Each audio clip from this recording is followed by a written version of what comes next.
All right, if you would introduce yourself. So my name's Arthur Doler. Most people call me Art. I'm a software engineer by trade here in Omaha, Nebraska. All right, and so what's your passion? What do you make at the Makerspace? I make lots of different things. My passion's really solving problems. So a lot of the times I'll be solving problems from something at home or solving something at work, dealing with some kind of problem, helping make my life better, learning things and then trying to apply that to other stuff, and sometimes having a lot of fun. So one of the things I made here recently was that we still need to iterate on was a CO2 ice cream maker. So using CO2 to freeze cream, mixing in a container, trying to freeze it really fast. So where did you learn to do some of the things that you do? I come from a family who is very mechanically oriented. Literally all of the men in my family worked for a plumbing, heating, and air conditioning business, so very much into the the steelworking and crafting things and doing things, but also into woodworking, things like that. So I learned to work with my hands, learned to work with tools at a pretty young age, and from there I fell back asswards into computers, and so learned a lot about electronics and a lot about software, and from on my own style of things, either through school or through my own just learning. And then I've learned a ton since coming here, since joining the Omaha Maker Group, just because there's so many people here that know things that I don't. Like? Well, there was one summer, there was somebody here who was a chemist, which was really fascinating, because he was able to help us out. Like, we were using sugar rockets, putting sugar into tubes and using that as fuel to light rockets off, helping us do some other really interesting things. I've learned a lot more about kind of the Internet of Things style programming since I came here, about the lower level circuits and programming in that way. I've learned a lot about motors, which is a thing I didn't know a ton about until I came here. Motors and power circuits and motor controllers, things like that. So if a young person were to come to you looking to do some of the things that you've done while you've been here, what kinds of tips, advice, and resources might you be able to recommend for them to get started? Well, if they don't have a makerspace in their community, although that is probably the first option, a lot of public libraries are now having things that are similar to that, where they'll have laser cutters, 3D printers, things like that available to them. Above and beyond that, there are typically schools like local community colleges, things like that, will have courses for teaching things like welding, teaching things at that kind of vocational school level. But the best advice I can really give is find somebody, look around, try and find people who are buying things at like woodworking stores, buying things at various places. Find those people, because they're going to have the knowledge that you need, and they are probably grouped with other people who do kind of the same stuff.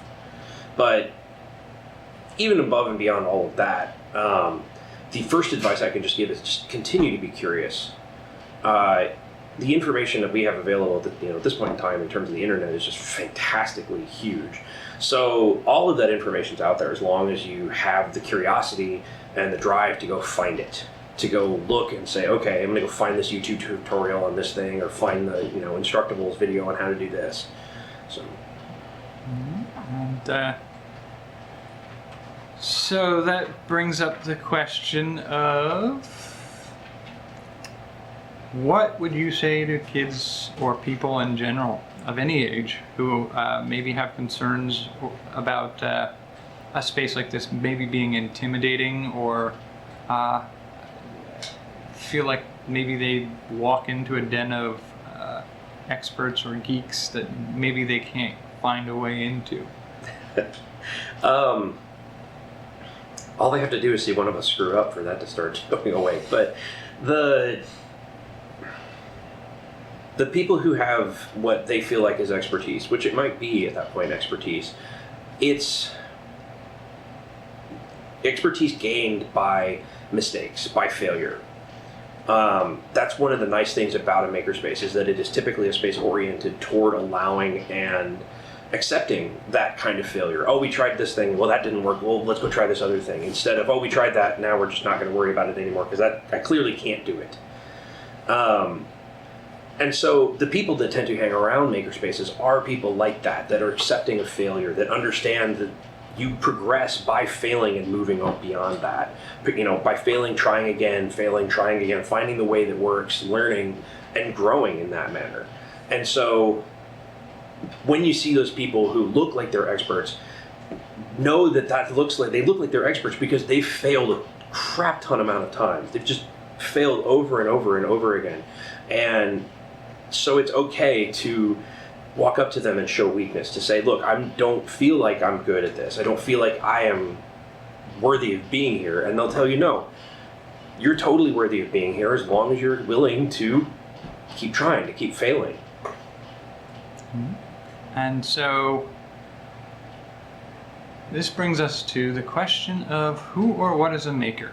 Where do the boundaries on that term lie? What makes a person a maker? I'm just going to go dictionary on this one. Oh, it's a person that makes things. That's a very broad sense of the term, but I think it really does apply. Somebody who takes something and actively creates it. Not in the sense of, okay, I'm going to stamp out X number of this part. That's not really that kind of making. But somebody who takes something, thinks about it, designs it, and generates it, creates it from either their hands or a 3D printer or a laser cutter, etc. Whether that thing is, a laser cut case for your Raspberry Pi that you happen to have, and it does all these cool things, and you've integrated it with your Alexa and all of this other fun stuff, or whether it's a really, really good, soft pretzel. All of that is still, there's still skill in making that thing with your hands, in engaging in the process of creation from, essentially scratch to something that you can say, look, I did that. That to me is making. And being able to go, I can go from this point to a completed thing is that process of making, of creating. And it's I don't want to overblow it, but it's in some ways a very spiritual thing of being able to turn around and say, I crafted this and I did it to serve a purpose, to do a thing, whether that purpose was to look good or to look pretty or to inspire emotion in somebody else, or whether purpose was to be eaten, or whether the purpose was to solve a problem. It doesn't matter. As long as you're engaging in that process of creation and not just mindlessly churning out something. So the way I usually side prompt this one as well is how about poems? Is it tangible goods that make a maker, or is it the process? I feel like it's that process of creation, that process of inspiration, frustration, then another burst of inspiration, that iterative process of creating something. And as you grow, as it grows, that growing sense of satisfaction both in your own skill and whatever that happens to be, and growing satisfaction in your output, whether that's, I started out and I was really terrible at poetry because, my taste was better than my skill, but over time it grew, and now I can generate poems that even I think are great 3 months later, which is not actually true for me. But following the example you were setting, there is it, if you're creating a 3D model, that's something that's not tangible, that's something that's completely digital. And in the same way, if you're creating a story, if you're creating a poem, if you're creating digital goods is a separate question, but not separate question, but you could still look at that and say, well, you're creating something that's tangible, quote unquote. If it's a poem or something, a painting, those are things that still inspire emotion in people and exist to serve a purpose, exist to be two purposes. One, the purpose that they were set out to be, in the case of a painting or something, to represent something or to inspire an emotion, but they also served a purpose of being part of your life for a while. And things that you create share your life for a while and then become something that you leave behind or take with you, depending on what they are. And they will always, to an extent, at least the memory of them, will be a part of you forever. That, to me, is, I guess, what I'm saying when I'm saying the creation aspect of that. You're not just mindlessly doing, making something over and over and over again. because those aren't part of you. Those are just a thing you're doing. Something that you're actually creating is a part of you that you're releasing out into the world. Again, whether that's a poem or a painting or something you 3D printed or a really good pastry. All right. And so when somebody is in the process of creating something like this, or a community is in the process of creating many things like this, do spaces and people who work at spaces like this offer something to the community they belong to, the towns and the cities they're in? Do they provide some kind of service or otherwise provide something to that community? Yes, absolutely. No. And if so, what? Part of that process is that process of inspiration. And inspiration can strike in a number of different ways. True creativity, in that sense of that true psychological creativity, often arises from chance meetings, from connecting information or connecting things in your brain that nobody else had connected before. Taking a look at something and going, oh, wait a minute, that could be used over here, or this is the same thing as this over here.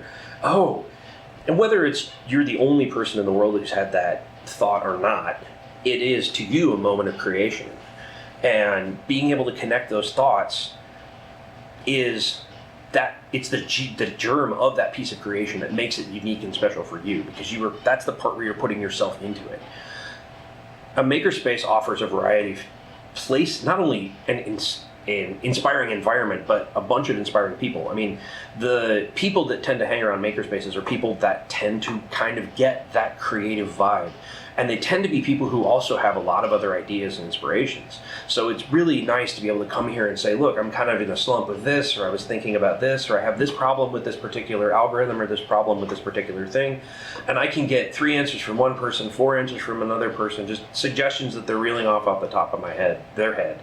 And even if they don't have an actual answer, there's usually somebody that'll sit down and go, okay, let's sit down and actually break this apart. Because sometimes, if you get too close to the forest, right, you can't see the forest for the trees. And it helps to have somebody with that perspective to kind of come in and be familiar with the process of that creation, to go, okay, let's take a step back and just walk through it.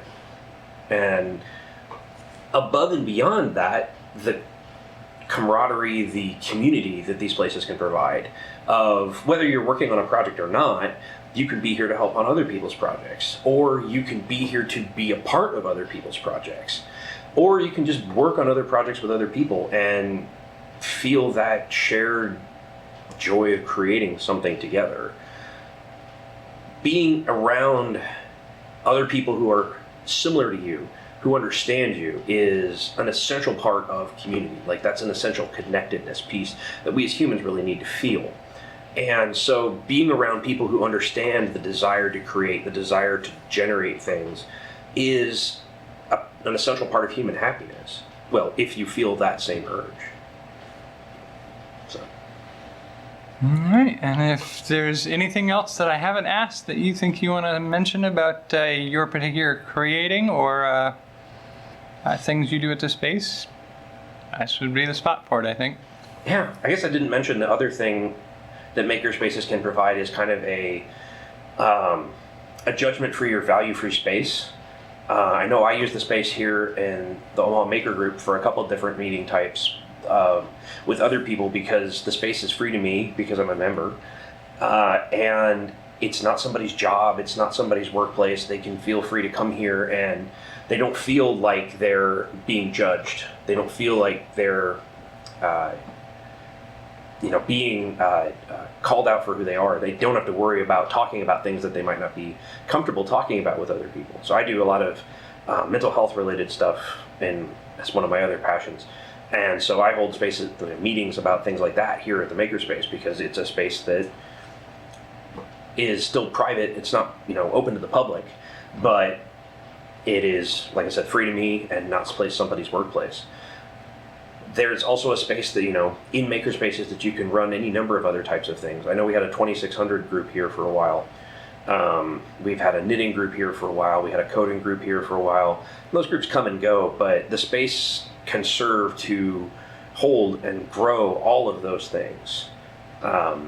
Simply because of the fact that it is a physical space, but because the organization that runs it isn't attached to any particular ideology, to any particular mentality other than making things is good, let's do more of that, that it becomes a place where it's very accessible, very open to be used for those kind of tasks, for those kind of meetings and groups.